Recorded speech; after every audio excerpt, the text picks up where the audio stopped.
Hello, I'm Soraya Lexon, and this is Magic Lesson number 68, Alchemy Part 2. Because we began going over some of those code words, code labels, and what they mean, hinting in those directions for you in Alchemy Part 1. So a little more about what alchemy, that term, what high magic itself actually is.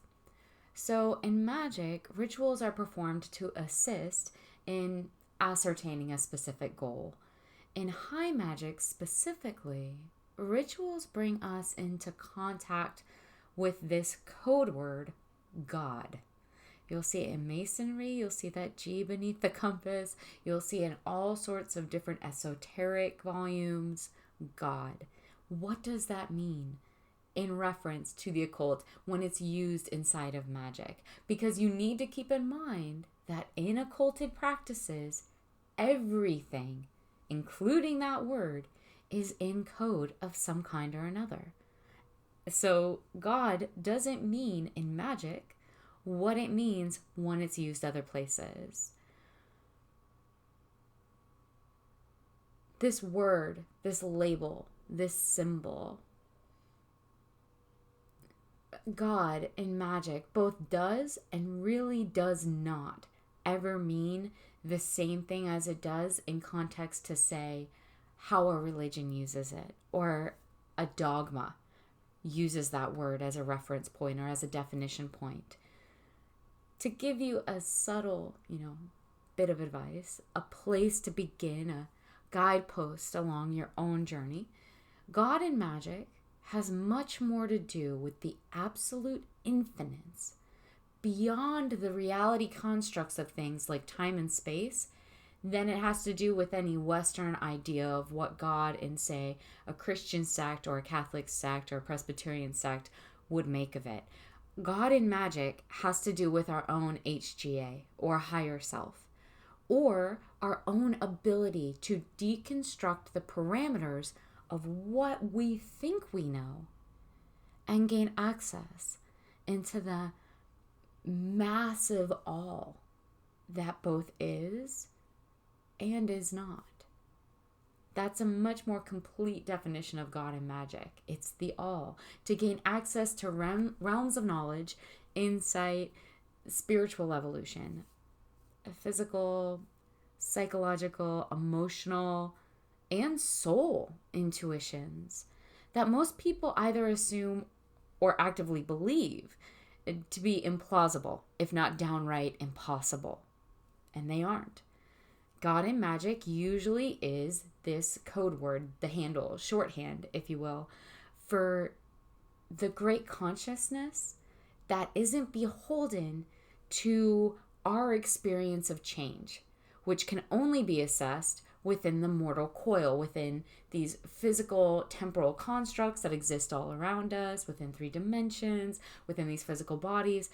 There isn't much point in my trying to explain God in terms of magic to you. It is so much bigger than any single person's explanation of it. God is source. But God also in magic defies description in a lot of ways. You can look to writings like the Hermeticist Kabbalion for insight on that, on the holism.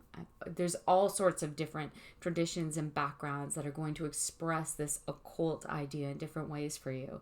But it always comes down to the same thing, this all, this consciousness, this universal consciousness of which we are all only a partial description of, not only as a negatory or a smalling of that much larger design, but that we are a partial description of all source energy. I can tell you this much. The God, quote unquote, being referred to in high occult magics has nothing to do at all with some, white European dude with a beard sitting on a cloud judging people or whatever nonsense.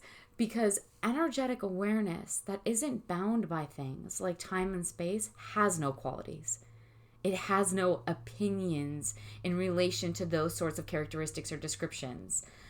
the source of all, of everything, has no characteristics that can be defined or described by us accurately within the mortal coil, especially because we are awarenesses stuck within the confines of temporality, of change, of the ability to experience things in time and space.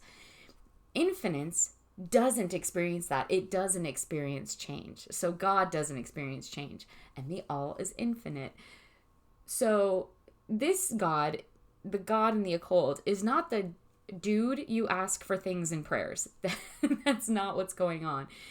Whatever religion you happen to be a part of as well, it's not going to mean the same thing. And that's not to say you can't be, part of a religion and also a practicing occultist. Many people are. But the definitions are used differently. That word label is meaning different things.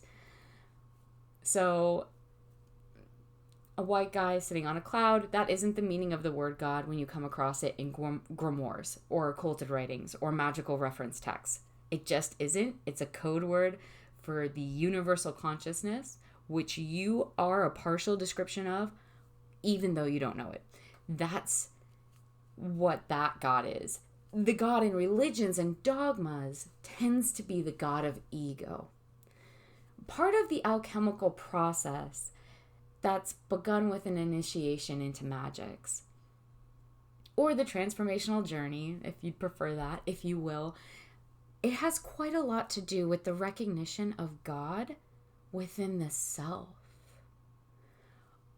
Or to be clearer, that the source of everything, that all, poured its energy, poured itself into the boundaries, into the constructs, into the parameters of things like time and space, so that change could be experienced, so that it could experience things like time and space, so that experience of things, concepts like growth, decay, birth, death, transformation, evolution could become knowable.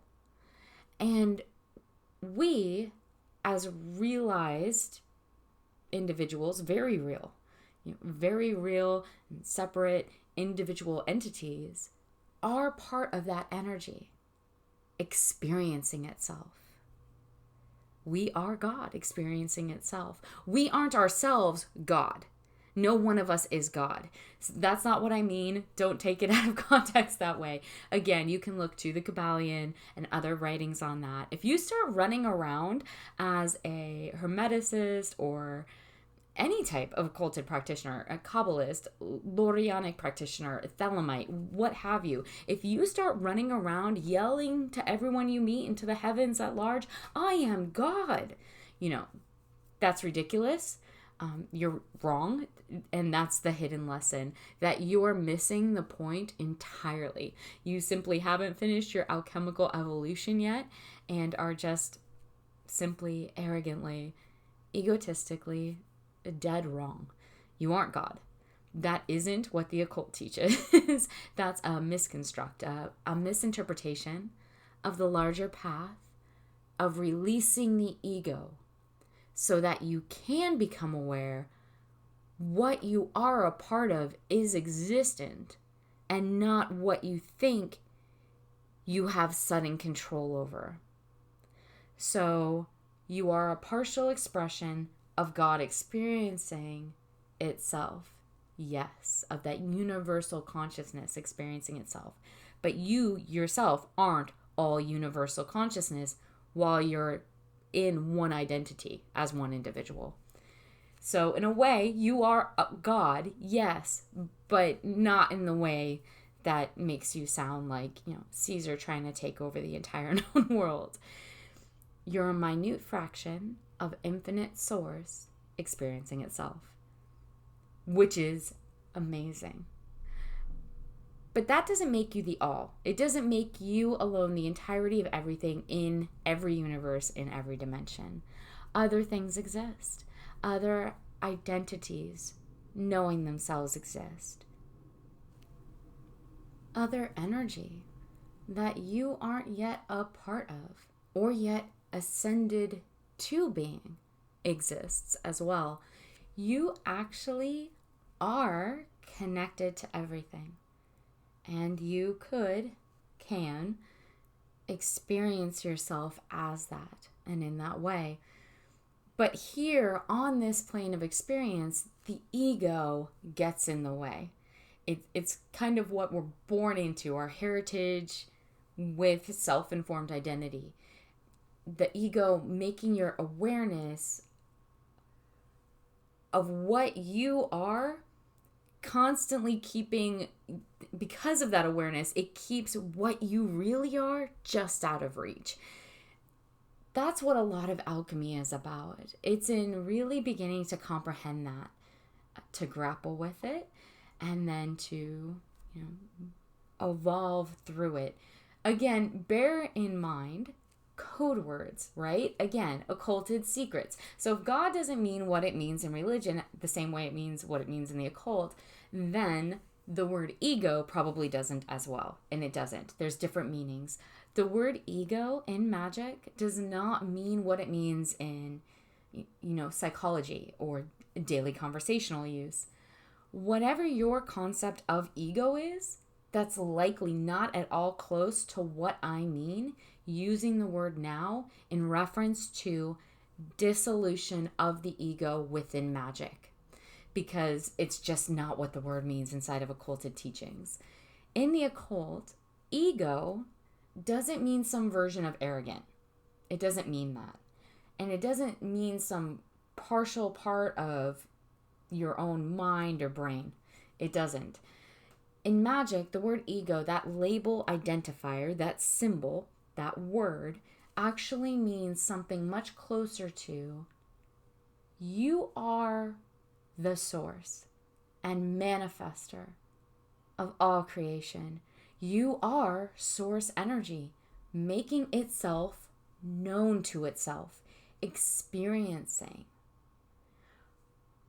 But you don't usually know that. You aren't usually aware of it because here on this plane, you don't experience yourself that way. Here in the physical plane, with time and all these other parameters like space, you have an identity. Here you have individuality, and that makes you feel separate from source. It's how you as energy happen to be expressing right now, just at this given moment in this lifetime. And a majority of the time, if not all the time, that is the only way you know yourself to be, because of ego, because of that self-identification. It's a sort of extra veil, a characteristic layered between you and the all. It's that extra filter of perception and perspective that's part of your experience here, but that also keeps you from experiencing yourself as what you truly are. All. Ego is the filter added to the picture of you as you are made to be, as it's hashtagged and then sent to the physical manifested realities inbox from, the universal Instagram account. That is what ego is. It's the filter. Ego is part of what you are because of what you are. And it isn't bad. Like this concept that ego itself is bad. No, nothing is made without purpose, right? All things circle and return in magic. So ego is there for a reason. So it isn't good or bad. It doesn't mean also that you're bossy or more stuck up or anything like that. When you use the word egoic in magic, that isn't what's being implied or meant at all. So it isn't the psychological term. In magic, ego is the partial illusion that's built into us that holds us at arm's length from the direct connection and perception of ourselves as the infinite consciousness, which we actually are. So part of alchemy is about dissolving that extra filter or evolving it, ascending it, to get back to the real picture. right? Get rid of the extra Instagram filter and find out what the real picture is. The sense of separation that we carry as individuals with identities that can only experience reality in one construct, in one way, that sense of distance from the all, can, by use of occulted practices, by the use of alchemy, be dissolved. Salve et coagulum. Dissolve and reform. Dissolve and coagulate. Release.